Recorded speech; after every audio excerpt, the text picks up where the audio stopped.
Welcome, friends, to JCT TV. This is Bible study for the 21st century.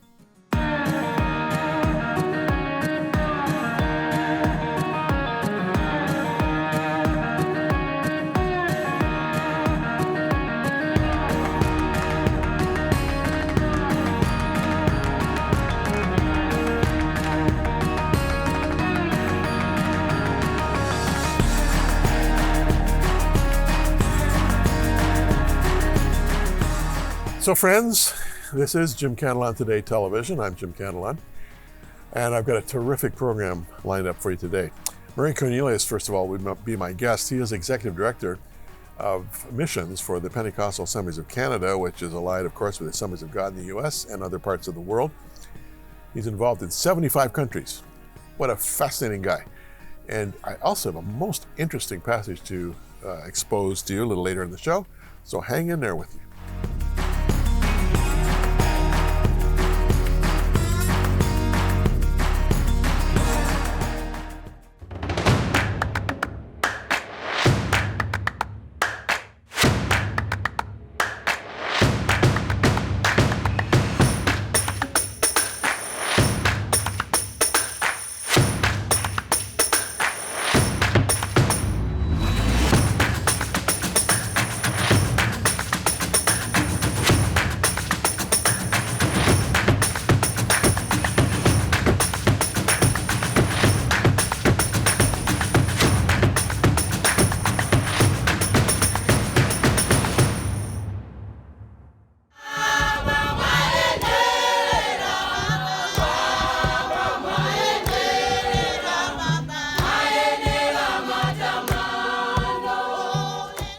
JCT TV is the official voice of WOW, working for orphans and widows. Jim Cantelon is the founder of WOW and has been ministering to orphans and widows in distress for 18 years. WOW's focus is home-based care for the dying. The horizon is vast, with thousands of the least of these in Africa and India. WOW depends on your generous support. To do so, simply contact us by phone, mail, or online.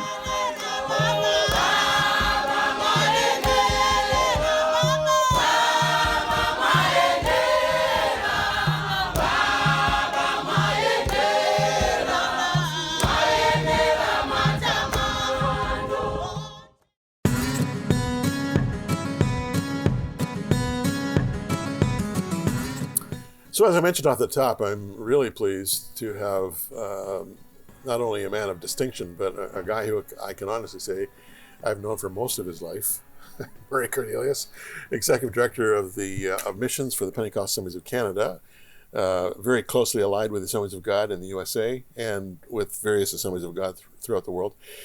But as the Executive Director of Missions for this major, well, it's the largest Protestant denomination in Canada, you're involved in how many countries? We have work in 75 countries. We actually have personnel living in 63 countries at the moment. Now, as Executive Director, are you required to visit all those countries?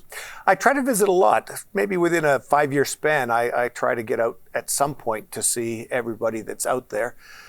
But there's a couple of places where I don't go. Perhaps I would compromise the security of personnel we have in certain places. Really? I'm pretty well known, and what I do is pretty out front, so I have to be careful that I don't compromise their security in countries where we have to be a little cautious about how we proclaim the gospel. Yeah, I want to get back to that, but I should tell our viewers that you just got off a plane a few hours ago from Kenya. So if you fall asleep or start drooling, I'll just kind of wake you up. I'll try and stay alert. I think I'm all right. Murray, you like me, you're a preacher's kid. In your case, you're a missionary's kid as well. Your father, Bill, was very effective and influential in the earlier days of ministry, especially in Kenya. I think it was Kenya mainly, right? All of his overseas time was spent in Kenya. See, I remember it as a preacher's kid. My dad was pastoring a little church in Saskatchewan, and we would once or twice a year have a missionary come through, and often it'd be your father, and he'd come through with this reel of film that he was taking around with him, and he'd always, of course, stay with us. And my big fun moment with him was whenever he would come, we'd get back to the house after the evening service, and he had to, roll that reel of tape back. And so he'd roll it through the machine backwards so that we could watch, especially the Africans dancing backwards. I mean, he was such a great guy. But you grew up in Africa. I did. How many years altogether? Really all of my growing up years, except for when we'd come back to Canada for furlough. I was born there and finished right through my high school years.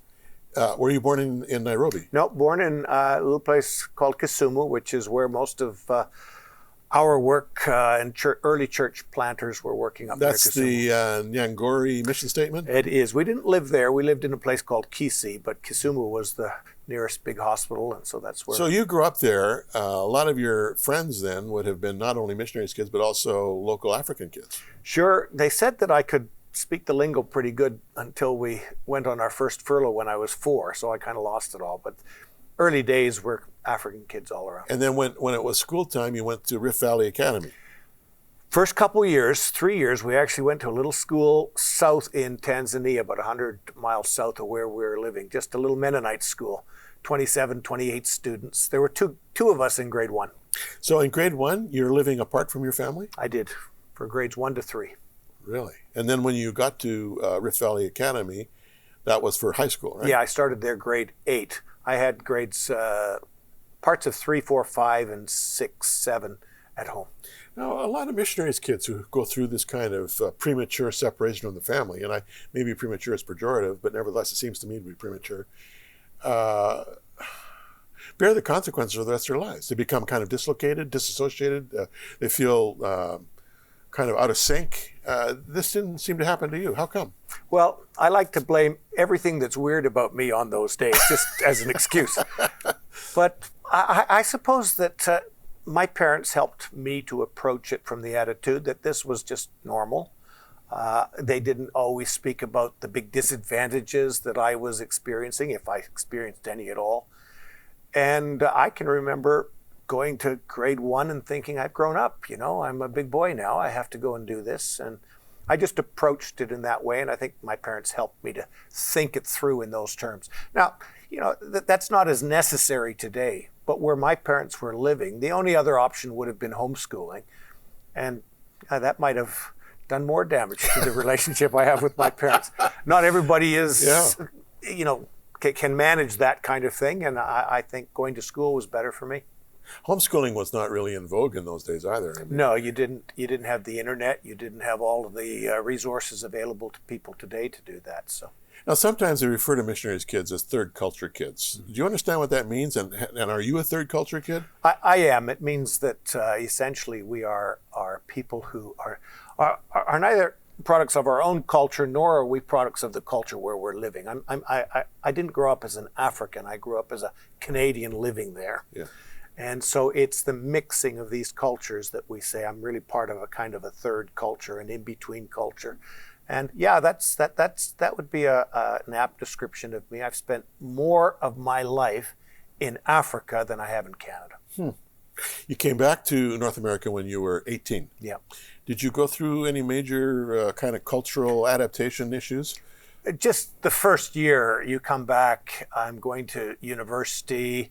I didn't have a lot of money. I'm trying to figure out how to survive in Canadian society. It was a pretty difficult year. I was fairly shy, and my shyness came out in the midst of that. And so the first year was quite tough, but I got into a great local church. I had people that were very supportive, and I found my way and enjoyed my university days and then my seminary days. And like for most of your life, you're on your own. Yeah. I mean, your parents were still in Africa, right? They were. Where'd you go to university? Went to Carleton University, Ottawa. Ottawa? Yeah. Spent 4 years there, and good years. Studied science. Wasn't really intending to be in the ministry. I love natural resource management. I loved the nature of Africa and had intentions of maybe, being a part of saving the animals of this world instead of people. But that was so how did the ministry things enter the equation? Yeah, I got married while I was in my last year of university, and Cindy and I decided, and we felt I wanted to do some further studies in natural resource management, and so we headed west to Vancouver. And I enrolled at Simon Fraser University, but had a real experience in which the Lord just sort of put an incredible check in my spirit. This is not for you. And I ended up going to a place called Regent College in Vancouver, a very well-known college. World famous. Super. Yeah. It was terrific for me. I spent a couple of years there, and from there entered into into full-time ministry. Well, you got involved in ministry while you were at Regent with Broadway Church, right? I was. Yeah. I know Broadway Church fairly well. Yes, I know you do. I was there before you. You kind of paved the path for me when I was pastoring there. Now, Regent is, as I mentioned, world famous. As a kid who'd grown up in Africa and in a pastor's home and with a definite sense of worldview that comes by way of that Protestant evangelical approach to life, was Regent an expansion for you in terms of worldview, or did you find your worldview was so much broader than the average student who was sitting in class with you? I think that Regent was probably very good for me in the sense that the broader worldview I had might have made it difficult for me to manage in a more denominational directed school, one of our own schools. But it did help to really confirm my Pentecostal heritage, although they're not a Pentecostal school. I in that environment, you're forced to ask questions about yourself, the beliefs that you've grown up with, my own experience of the baptism of the Holy Spirit, all of those things I wanted to test, and I tested them in that environment. And I think that more than anything else, Regent gave me the framework for a solid biblical foundation for everything that I do. And I thank that college every day because it helps me to think clearly. They help me to think right about the issues of the world. I remember one time I was talking to a professor from a major university with a PhD in I think it was in English, actually. But he was referring to a small college that he attended. It was a denominational college in this case, on the prairies. And he said, the great thing about that school, Jim, is it taught me how to learn. And he said, really, if an education teaches you how to learn, and then they're equipping you for the rest of your life, so you know how to learn. Did you go into pastoring right away once you graduated? I did. I joined the staff of the church. Cindy and I had made Broadway Church our home church while we were there. Got very involved, particularly in young couples ministry. We had a Bible study in our home. Great experience. But upon graduation, the church invited me to come on staff, and I spent 5 great years as a staff member at Broadway under a great mentor named Alan Hornby, who you also know very well. I knew Alan very well. I started out in the ministry with him in Montreal. I got 2 minutes left in this interview, and I've got you for 3 more interviews over the course of this month. I'm really pleased about that. Did you move on from Broadway to another church? I didn't. I moved from Broadway to another church. It was a long ways away. I moved to Harare, Zimbabwe, and I pastored a church called Upper Room Fellowship right in the heart of the city. I can remember reading a magazine, our own denominational magazine, and seeing a center spread about this new building and church that had been started in Harare. And it's like it jumped off the pages and said, that's for you. Really? And that's... Well, that's a good place to end this interview, because next interview we'll pick it up from there. I have been to that church in Zimbabwe, in Harare, and very impressed with the church and the people there. I'm very interested in your view on Zimbabwe. So friends, you got to be tuning in next program, because Murray Cornelius will be back with me as we continue this very interesting process of getting to know him and also the work he's doing around the world. Right after this break, I'll be back with our Bible study. Don't go away.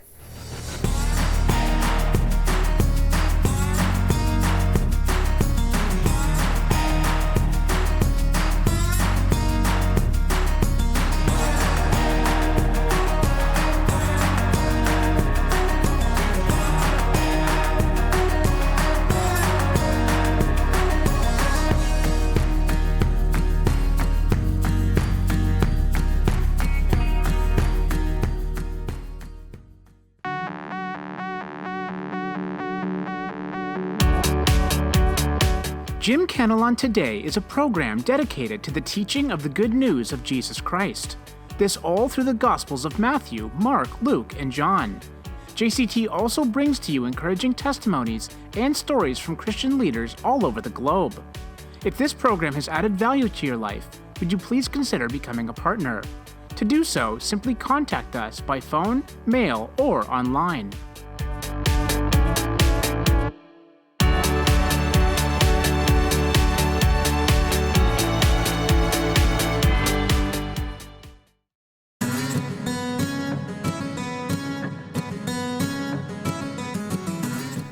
So we're in Mark chapter 3, friends, and we're picking up in verse 20. And I would just like to say, this is a very fascinating passage. I'm going to read it right through to the end of the paragraph. Then the multitude came together again so that they could not so much as eat bread. That means they were basically crowded out. But when his own people heard about this, they went to lay hold of him, for they said, he's out of his mind. And the scribes who came down from Jerusalem said, he has Beelzebub, and by the ruler of demons he casts out demons. So he called them to himself and said to them in parables, how can Satan cast out Satan? If a kingdom is divided against itself, that kingdom cannot stand. And if a house is divided against itself, that house cannot stand. And if Satan has risen up against himself and is divided, he cannot stand, but has an end.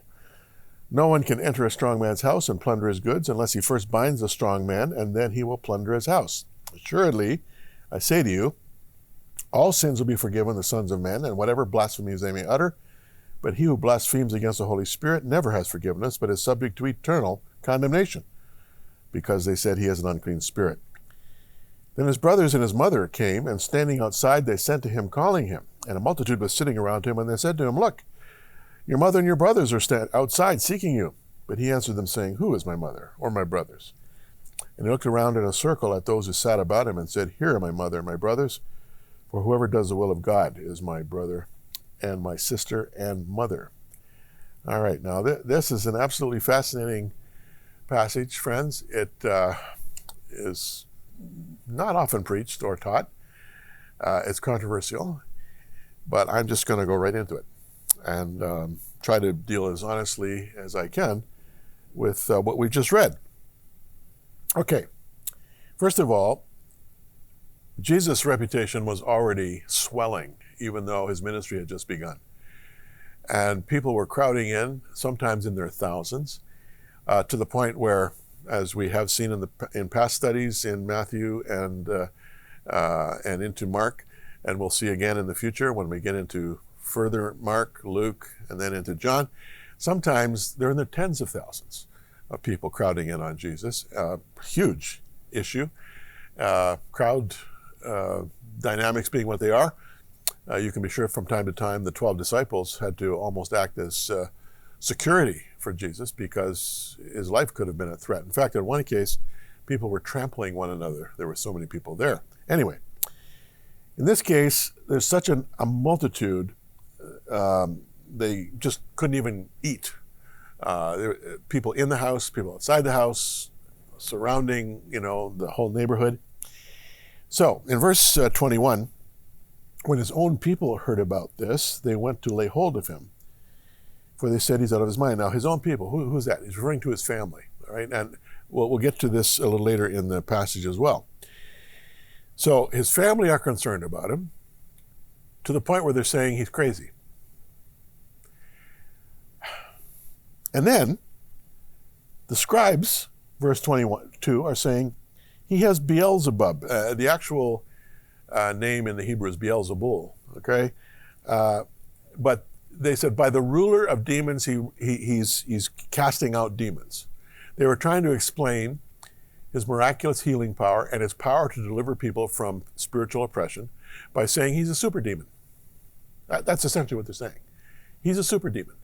Beelzebul was the chief of demons, and they're saying that this chief of demons was somehow investing himself in this person called Jesus of Nazareth, and this had given Jesus of Nazareth this huge power. And so because he was a super demon, he had authority over lesser demons. That's basically what they're saying.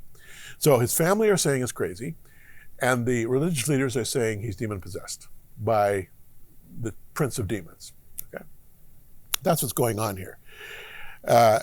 Jesus pushes back with some logical reasoning and also with a rebuke to his family. First of all, his logic was, Satan cannot drive out himself. You're saying that, I have the spirit of Beelzebul, I'm a super demon, and I'm, as Satan's right hand, if not Satan himself, I'm casting out myself. That's just logically impossible. And as far as his family are concerned, he basically asks the question in the passage we just read, hello, who is my family? Which must have been difficult for his family to hear. But that's exactly what he does here. Now, let's just review here. The scribal view, and the scribes, as you know, were like religious lawyers. They were experts in the law of Moses, and not just the law of Moses, but the fence that they were building around the law, as they called it, oral tradition or oral law.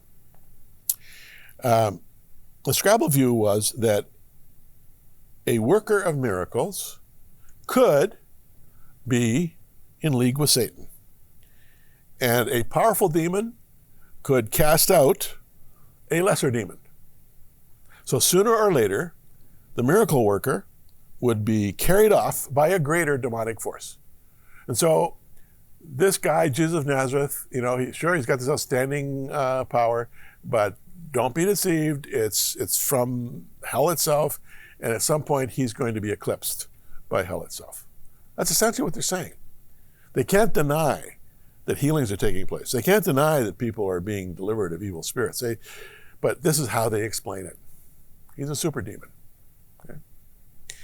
The family had this view. Basically, they're saying, look, we grew up with him. These are brothers and sisters. We don't know specifically, but it appears that Mary was there too.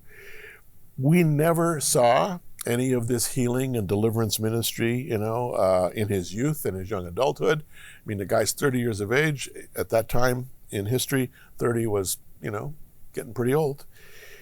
He's got to be crazy. The only way to explain this, he's crazy. He's out of his mind.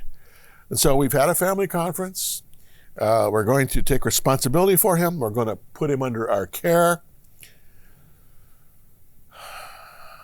I'm reading this and I'm thinking, has Mary forgotten the Annunciation? Well, it had been 30 years since Gabriel had appeared to her and told her she was going to bear a son, and it was going to be a work of the Holy Spirit, and that she would call his name Jesus. He would save his people from their sins. 30 years is a long time. Right? And who knows what had transpired in those 3 decades. But obviously, the family is in distress. They are troubled by what they're seeing. Maybe not so much for the fact that people are being healed and delivered of spiritual forces, but maybe they're concerned for Jesus' mental well-being and for his physical well-being. They see these huge crowds, they see them trampling around. They're afraid that he's going to be trampled on, or he's going to be assassinated, or the spiritual authorities are going to do him injury because he's such a threat to them. And of course, on that count, that's exactly what happened. But this is what faces you, friends, when you read this passage. I'm not going to sugarcoat it. He's a super demon or he's crazy. He's a super demon from the religious leaders. He's crazy from his own family. Jesus is remarkably calm, and he just says, look, anybody who says I'm a super demon, anyone who attributes my power to heal and my power to deliver to Satan himself has committed the unpardonable sin. They will never be forgiven that. Anyone who says that will never want to be forgiven anyway, because they're obviously, they've sold out themselves, ironically, to the dark side. And as far as my mother and my brothers and sisters are concerned, here's my mother, here's my brothers and sisters, all of these precious, needy people around me, and any of them who does the will of God. They're my family. So you don't see Jesus becoming defensive here. You just see him kind of taking a highway above it all and dealing with it in a very mature and wise fashion. This is something I just want to comment on here for a moment. Sometimes when you see God at work in people's lives, it's so astonishing and it's so remarkable that you have to come up with some kind of an explanation, some kind of a rationalism for what appears to be happening right in front of you. And we all have the capacity to rationalize life away. We all have the capacity to not just undercut, but to deny the reality of the supernatural. I understand that. I have that tendency too. But never forget this, friends, that when you read the Bible, when you read about God's intervention into our history, when you read about him sending his own son to become like one of us and to die for our sins, you're reading about something that is supernatural. There is no natural explanation for this. There's no natural way of explaining an empty tomb in Jerusalem.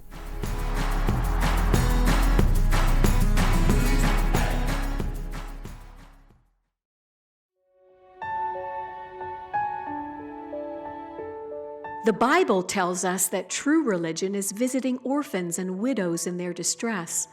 The Bible also says that God is a father to the fatherless and a defender of widows. Heaven's core values for mankind begin with God's heart for the least of these. When you support WOW, you're in the sweet spot of God's heart for the poor. Yes, we're only a small player in this great drama, but at least we're on the field. Please give generously.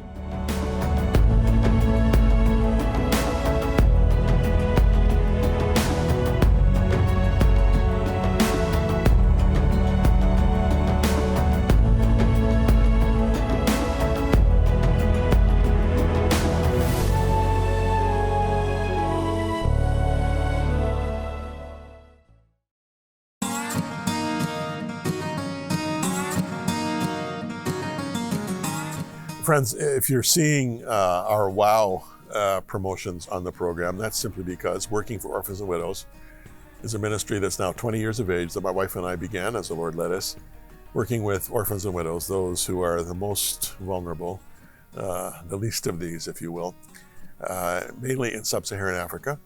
And now we're also working, beginning in a small way, in India. So we're in Tanzania, we're in Malawi, we're in Zambia, in South Africa. We've been in a few other countries too. We've been able to work ourselves out of a job there. But when you support WOW, you're supporting Jim Cantelon Today. When you support Jim Cantelon Today, you're supporting WOW. Remember to ask for Cantelon's Casual Commentary. I'm releasing it in tranches, so it fits in a purse, fits in your back pocket. But it's commentary on Matthew, Mark, Luke, and John. I just now have all of Matthew and the first one of Mark out available. Mark Volume 2 is coming out soon. Make sure you ask for it and specify which one you want. We'll be happy to send it to you. Remember to support the ministry. Thank you.